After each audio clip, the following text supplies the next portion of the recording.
lot of musicians who make their living touring, the JD McPherson Band is taking an unscheduled break from the road. They've been doing some online concerts, but there's nothing that compares to the energy of this band in a live in-person show. I saw the band perform in Richmond, Virginia last summer, and I'm finally throwing that interview up here. Quarantine has given me time to finish editing the interview with this great performer. JD McPherson, welcome to SallyPAL. I'm so nervous. Whatever.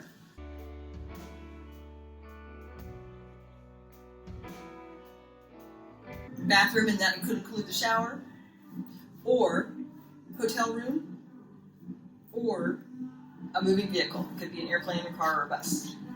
Where do you find that you have the most freedom to create?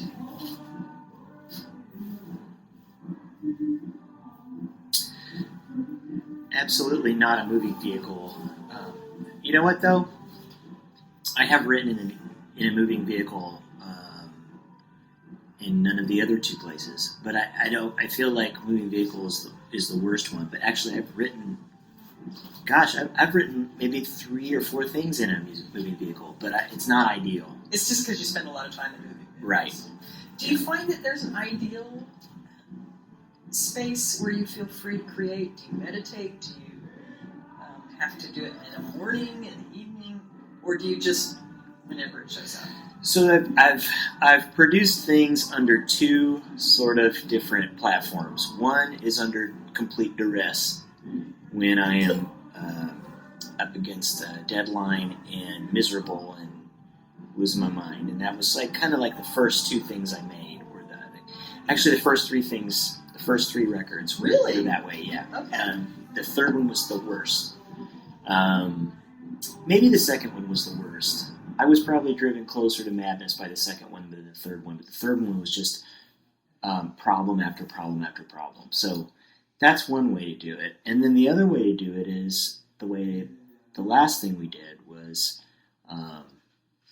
not worrying about things too much and kind of trying to have a good time with it. Yeah. But here's the thing, Sally. I started playing music when I've never not had a band since I was 15 years old, right. Essentially. It's something I always wanted to do, and suddenly in my mid-30s, someone says, you can do this for a living. And it was just like, oh God, please don't take this away from me. It was like so the pressure of losing it all was weighing heavily on me. So, but I learned a big lesson on the last thing we recorded where, it was much more of a let it happen type of thing, and that was really good. You're an interesting juxtaposition of free-thinking artist, because you're not only a musician and a musical artist, you're also a visual artist. So you have things are going on, and you write, and you have all kinds of things going on. But you also have anxiety about the things that you produce. Once your babies are born, because one of my favorite songs in the world, not just of yours, is "Gentle Awakening." Yeah, and I remember you talking about how that was written. It's such a beautiful idea for a song, and it's prophetic. And I thought, was that song, that experience of making that song, bringing it to life, was that a stressful experience for you? Not really. That one was actually, I wrote that at Holland Hall. Actually, in the building. Okay. Yeah. You said something about some of it coming out of a dream, as I recall. Yeah, I think there was that. It's kind of blurry. I'm finding that things are frequently becoming more and more difficult to access. I don't know if that's not a sign of things, but yeah. I remember writing that in the building at Holland Hall, and I had the little keyboard there. Yeah, I remember that. And I wrote that little piano part, and then the song happened, and that was like getting ready for because I knew I was going to be making a record, and it was almost like, okay, go time, and then it starts to happen. But yeah, I forgot the question. See, I told you. No worries. I told you. You going off on these bunny trails are more interesting than the question. So Brian actually brought up something that I thought was interesting. He said you have a 1-4-5 chord structure to some of your songs, but it's starts to show up less and less as you get further along in your creative expression, I guess. So what do you attribute that to? Well, so I guess the starting point for whatever you want to call this thing I've been doing now for 10 years was the rhythm and the blues music mostly from New Orleans in the mid 1950s. So you're talking blues structures, you're talking pretty much 3 chords all the time. So that's a pretty easy thing to go with, but if things start to move forward and a lot of things start to change, the ideas that you're thinking about aren't the same ideas that are popping up that they were 5 years ago, 10 years ago. You start to think about things a little differently. Your life starts to change. You start listening to a lot more things. You start getting bored.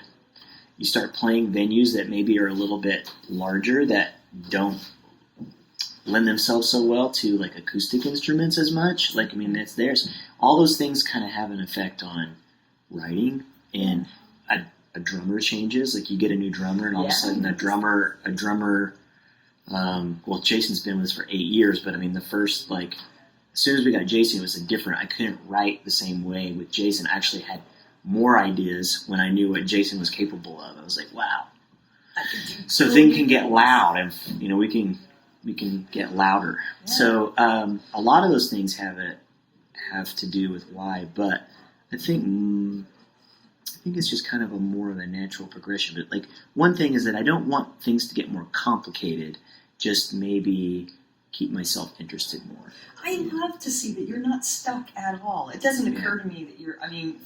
From your early album to your, Signs and Signifiers, of course, is special because I remember when you were doing it. Yeah. But then you got this Christmas album, which is killer. It's so funny, and it's you, but then it's not you because it's got this lightness to it that's just almost silly that I love. Well, that's a weird. That was a weird thing. That was the most. I think that's the most work I've ever put into lyrics. And in a way, it's also kind of my least obtuse record. So it's weird. It's I'm okay, I have these parameters that I want to work in. Well, and if we're going to do this, I don't want to think about it too much. I'm just going to do it. I'm not going to worry about, okay, well, what are we going to do? We're going to be the Christmas record people, but I wouldn't let it be that, okay? But the first thing that I thought of was that this can't be like all the other ones. This can't be a cash grab, or this can't be an obvious, well, we've got to meet that album cycle gap. So it was we're going to do it. We're going to make a rock and roll record, and it's going to be all originals and absolutely no recorded jingle bells.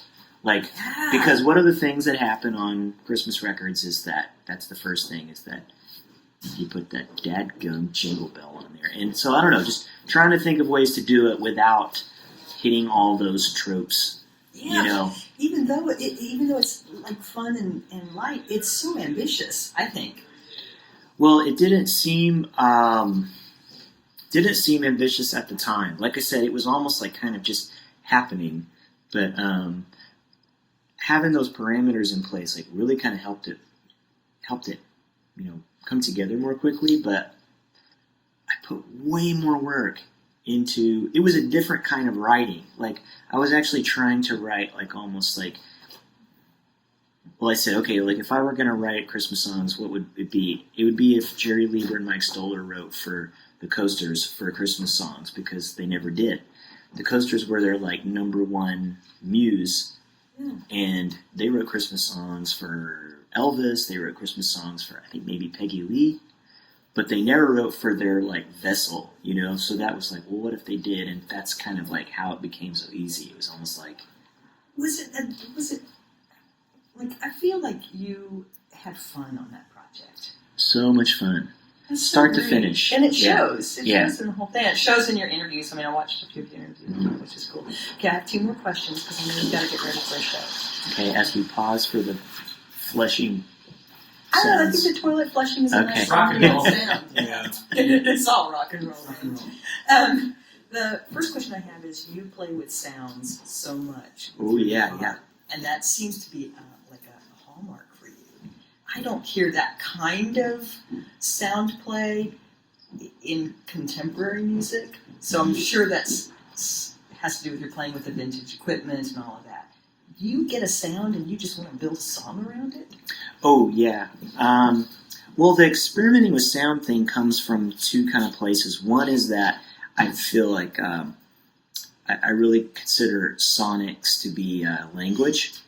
And so there are certain sonic profiles that go with certain ideas and some that don't. And so I'm always kind of thinking about what's appropriate sonically, but then also how do you maybe put that against something else that might not go together. Figure out how to get the peanut butter and chocolate together. And then the other one would be, I mean, I listened to a lot of like experimental music in high school. So I listened to like bands that were messing around with weird tunings and things. And so that kind of spirit, like high school shoegaze spirit, is still kind of in there. So mixing the stuff that I'm interested in kind of academically with the weirdo high school stuff is right. Thing. So, well, yeah. Lucky Penny, that opening is iconic. You know, that's weird. That riff I had for years and years, but I didn't have the fuzz on there, and I had been playing it, the little intro and then also the solo section. I had just kind of something I was playing around with, and I played it for the producer of the second record. He was like, no. And I played it for a potential producer for the third record, and he was like, no. And then I one day was messing around and I hit my fuzz pedal on, and there it was. Yeah. And I mean, that ended up becoming our most streamed song, I guess, at least. So it's just strange how one tiny little thing makes it. I mean, I just always liked playing it, but I didn't know where it was going to go until I hit that thing, and then I was like, okay, that's what song was written in like 15 minutes. Like it was because of the guitar sound. It's so great how they were all like that. Yeah, no kidding. Yeah. Okay, here's my last big question, and that is, what is the advice you would give to someone who wants to do what you do as a creator? You mean, what is the advice for someone who wants to tour and go on the road and play music that way, or just be a musician? I think more like, what would you say to someone who wants to create music, not like yours necessarily, but experiment with sounds and keep recreating and, you know. Well, the first and best quality that I have is that I am a really enthusiastic listener. And, I mean, every single thing you can draw from a piece of music, not just from now, but going back as far as you possibly can. If you like a band, find out what they listen to that, find out what that band listened to, go back from there. Because not only are you going to learn, new sounds, like a whole treasure trove of rhythms and ideas, and you'll know more about the world, because at the time they were making those things, the world was a different place, and that influenced what they were doing, and they influenced the world in turn. And all of those things make a big difference. And then just work as hard as you can. Like, if your avocation becomes a vocation, that's great. If your avocation is still an avocation, still put the same amount of work into it that you do anything else. That would say probably will get you farther. Listen all the time and just work no matter what. That would be my best advice. Are you still having fun? Yeah, I'm still having fun. We just You're working awfully hard. Yeah, working awfully hard. Hardly working. No, we went. But yeah, I mean, like, I really love it. I loved it before I was on the road doing it, and I love it now. It's just,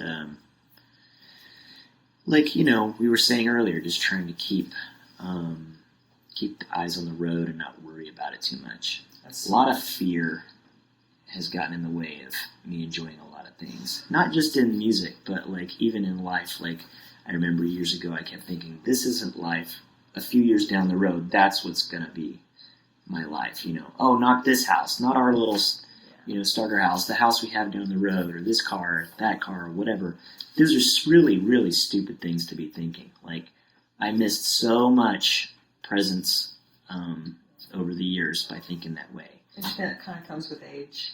I think it does. I just think, I probably could have stumbled upon that a little sooner. Yeah, don't be too hard on yourself. Yeah. I'm turning 57 next month, and my feeling is I'm finally loving who I am. I love where I am in the world and who I am in the world. Yeah. And I think it took me forever to get here. I know what you mean. I'm happier and more settled than ever, and I can't really think of any other reason other than just certain things occurred to me at some point. Yeah. Oh.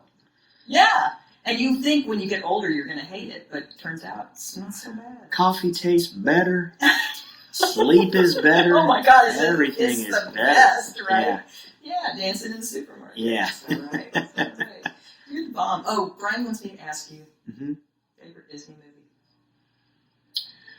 movie? Your girls are grown up now, though, too, so you're not watching so much anymore. Favorite Disney movie?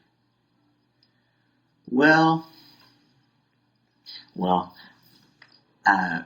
when Snow White is on, and that part where she's looking down the well and she's singing, I'm wishing, and when the creepy prince pops up and goes, I just roll on the floor. It is the funniest damn thing to me. I can't help it every single time. It's so ridiculous. So your favorite Disney movie is the last 30 seconds of I'm Wishing from Snow White. Yes, exactly. I do like the very, very, very early stuff, and I like the black and white Steamboat Willie stuff. Just really charming, but. That's the thing that popped into my head. That's great. I love it. So I guess it's Snow White Okay. by proxy. I'll accept. Okay. Thanks for being on my show. Love you, Sally. Love you. JD. I'll never call you JD. All right. Hey, I got you a couple things. In addition to JD, the band is made up of bassist Jimmy Sutton, keyboard player Ray Jacildo, drummer Jason Smay, and guitarist and saxophonist Doug Corcoran. Although he's been playing since he was a kid, McPherson's career as a rock and roller took off with the release of his first album, Signs and Signifiers, in 2012. That was followed by Let the Good Times Roll in 2015 and Undivided Heart and Soul in 2017. In 2018, he did something he said he would never do, and he released a Christmas album.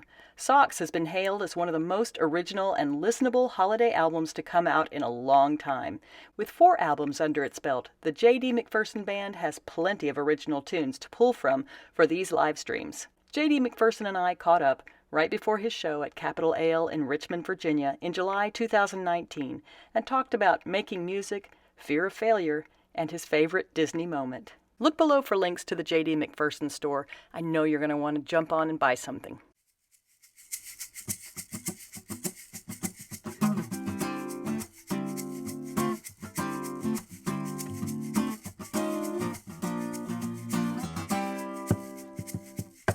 SallyPAL.com, SallyPAL.com. SallyPAL.com. SallyPAL.com.